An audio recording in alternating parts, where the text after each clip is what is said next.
This screencast is designed to assist students in finding a response if they should be asked about Dogberry in the play Much Ado About Nothing. Now, I'm teaching at the moment Much Ado for EdXL IGCSE, but I hope this will be relevant to anybody, possibly for an A-level student, particularly since I do indulge in a little bit of Marxist theory towards the end of the screencast. Now, Dogberry, it strikes me, has three key strands of interest in the play. He certainly has humour as his main function. He's very much humour for the masses. His is not the joking palette of great Greek and Roman myths. His is actually straightforward slapstick in terms of the visual humour, but also a degree of nonsense talk with his malapropisms and puns. He's vital to Shakespeare in terms of how Shakespeare structures the comedy. I'll explain that on a later slide.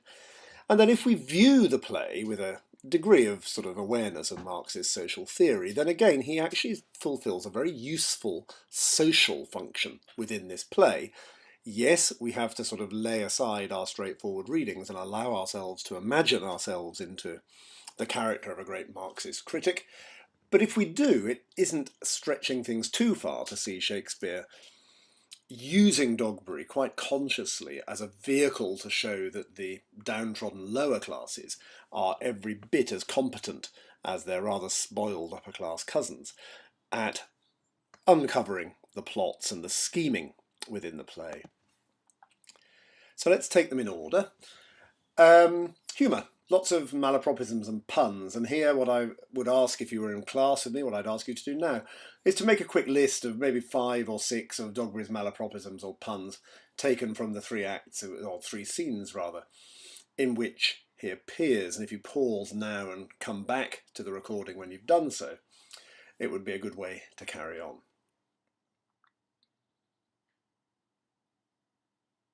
So, welcome back. I don't know which ones you've chosen. There are so many. You might have chosen his inability to count in a straight line when organising the firstly, secondly, fourthly, sixth and lastly and all the rest of it. You might have taken the one I've said here. This idea that a lot of his humour is carried in a wrong meaning. If I was as tedious as a king, I could find it in my heart to bestow it all on your worship. He's speaking here to Leonardo in PROTO, and Leonardo has ticked him off. He's called him tedious. Dogberry doesn't understand the word tedious, we assume, and he's assumed that it's a compliment. And he's offering here to be as tedious as it's possible to be and to give all that tedious behaviour to Leonardo. He thinks he's being very kind, very welcoming. Of course, the audience understand the complete opposite. Whichever you've chosen here, make sure you know them and make sure you can relate to them so that you can use them effectively when you're writing about his humour. But it seems to me that Dogberry's humour alone doesn't go far enough. Quite apart from anything else, Dogberry's humour alone is not actually terribly funny to a modern audience. A lot of it is contextual, a lot of it is visual, we assume. Certainly in modern productions, a lot of it is visual. Now, I'll deal with the contextual a little bit more clearly when I talk about him as structure, but here it's very definitely this idea of a conceit of his to make himself very slow when giving information over is part of the process. But also we know that there would be a lot of slapstick, a lot of sight gags going on. You can't see a production of it now. I've included Michael Keaton here in the bottom corner from the Kenneth Branagh film, but on the previous slide it was a still from the production available on DVD from the Globe. Dogberry cannot exist unless he is tripping over things, hitting things, or generally finding a reason for us to laugh. At the Globe, part of the humour was the size difference between he and Verges. That will fill some of an essay, but there's a limit to how many paragraphs you can fill with essentially the same point, that is, that he can't speak straight. So then we have to look at structure. Now, all comedies being written on a Roman original, such as this, have a set structure, and here we'll see it spinning round our line. They all have a status quo. This is the situation we're in at the start of the play, and I've written at length elsewhere on this blog about the double structure of Much Ado About Nothing. in a post entitled "Why is Much Ado Not Called Beatrice and Benedick?" and you can also find a sound file of a lecture that I gave at school on that subject. But this play starts with boy and girl falling in love. That's the event that kicks off the comedy. And there needs then to be a hindrance to this falling in love, and the hindrance, of course, is John. He tries once and is thwarted himself. He tries again and is successful. At this point, the play reaches a crisis in Act 4, Scene 1, at the wedding, where hero is shamed, before the revelation which shows her to be innocent. Ultimately, the play then ends in the denouement with a happy ending, and marriages take place and everybody's happy. But Dogberry is a very useful structural element for Shakespeare. If we look at him, he uncovers the plot, along with his watch, admittedly, and no thanks to his instructions to the watch of how they should behave, but it is he that uncovers the plot. He goes to Leonato to inform Leonato of the plot, but because he can't speak straight, the malapropisms and so on, Leonato sends him away. That's an act, excuse me, that's before the wedding, in Act 3, Scene 5. Leonato tells him to look after the interrogation himself. What this does, through Dogberry's inability to speak clearly, is to ensure that the revelation doesn't happen until after the crisis. But of course we know that it has happened. We know what has taken place, and thus in the wedding scene, Act 4, Scene 1, we know far more than all the characters on stage. This sense of dramatic irony, of course, is one of the reasons why the play is so effective. We are not just rooting for Hero because we believe her to be innocent, we know that she is innocent. We see, therefore, Beatrice's anger as completely righteous, and we see Benedick's movement towards a more mature response to the world around him, again, as something that is absolutely based in right. This use of Dogberry is quite deliberate. It ensures that the dramatic irony is maintained, that the comic thrust of the misunderstandings in a play about noting is also maintained, and thus Dogberry as a character prolongs the time taken to reach the denouement, and this in turn heightens the comic effect. Now, the reason that I wrote this PowerPoint in essence was I teach a top set at the moment, and they're a very, very able group, and I wanted to stretch them a little, so I thought we'd head a little bit more A-level than GCSE when we finally began to look at Dogberry, and we'd look at him through the lens of Marxist criticism. Now, I won't go through this in huge detail, but I think the points that I made to the children I teach were this idea that if you are a Marxist critic looking at this play, it's not hard to find a division between an overt and covert content, if you like, in this play. Overtly, it is a love story, well, a double love story. It's very clever. And we might even say that overtly it's a message to the Queen about the need to marry.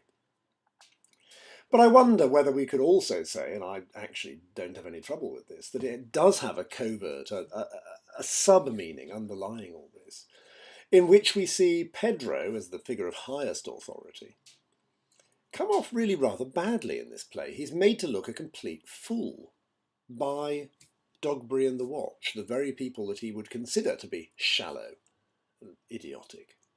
Not only that, he's the one person at the end of the play who isn't married, and has to put up with Benedick teasing him about it, despite the fact, unknown to Benedick, that Pedro, of course, is the only person other than Benedick that has proposed to Beatrice.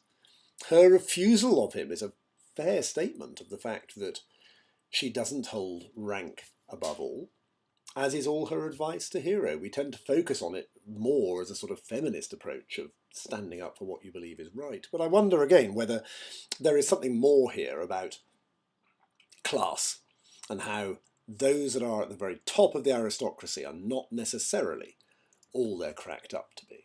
It wouldn't be surprising in the light of number 2, for example, where again a critic might look at Shakespeare rising from being the son of a tradesman in Stratford, albeit a tradesman who was himself high up in the guild in Stratford and so on, but somebody who could always see the reality of life pressing up towards the top end in that way, and this does reappear in many, many of his plays, the idea of some form of flawed power at the top. Whether we need in Much Ado to spend too much time talking about the genre in terms of the social period that produced it, I'm not so sure. I think here we spend a lot of time worrying about Elizabeth. In the end, it is a comedy, and it's a fairly straightforward copy of a Romanesque comedy. But what we do find, I think, finally, is this idea that form itself can be used in the discussion. It's helpful here to look at the passages that are in verse as opposed to prose. Who gets to speak in which, when? Leonato spends much of the play in prose, but does rise to verse when he challenges Pedro in Act 5. Is this important? Well, obviously it's important, or Shakespeare wouldn't have done it. And again, maybe we could tie this in with a sense of, albeit Leonato is of high status, but he is challenging a man of higher status, and a man towards whom he has been utterly obsequious throughout the entire play. And so I think here we have these ideas, and we can take these ideas into Dogberry and The Watch, and they're on this page in front of you now, and I know you can read. But I think they are, and I think they're important. Looking at number 3 here, for example, the idea that comedy is essentially an equalising genre, I think, is very, very important. Comedy has always seen the poor, the unable, or the illiterate, whatever, overcoming obstacles and possibly rising in status. And I think here it's very, very clear that at the end of the play, the power of the monarch, in this case Don Pedro, in essence, is substantially weakened because of what has happened in the play. It is a much more democratic play at the end than it was at the beginning, where it was really a society based on wealth. So again, as you read those, you can pause and read them through for yourself, and go and find yourselves examples from the play to help yourself use these ideas in discussion.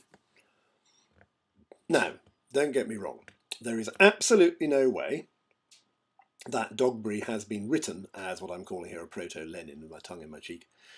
You know, he is not a Marxist character, quite apart from the else. Marxism didn't exist, and the strata of Elizabethan society were extremely clearly drawn. Shakespeare is not a Marxist. The point of literary theory is that it's a view that can be taken, almost if you like, with hindsight, on a text in front of us. Shakespeare was undoubtedly a very radical writer. Many people do think that Shakespeare set out in his work covertly to challenge the Protestant hierarchy. They see that many people will say that Shakespeare was, many critics will say that Shakespeare was a Catholic. We won't know, but Stratford was one of the centres of Catholicism in England, and certainly his family were mixed up with, shall we say, friendly with, well-known, high-profile Catholics such as Catesby, one of the leaders of the Gunpowder Plot in 1606. I think it's a mistake to see Dogberry as purely a comic turn. Quite apart from anything else, if you're writing an essay about him, you'll have so little to write. I think you need to see Dogberry as something much stronger, a much more important character. And yes, write about the comedy, but then write about him as a structural device, and write about him as a device for social equality. Your essay, I think, will be much the richer for it. So, why not? This is what my class got at the end of the PowerPoint, and I see no reason not to send it to anybody looking at this on YouTube. Thank you for listening, and I hope I've helped.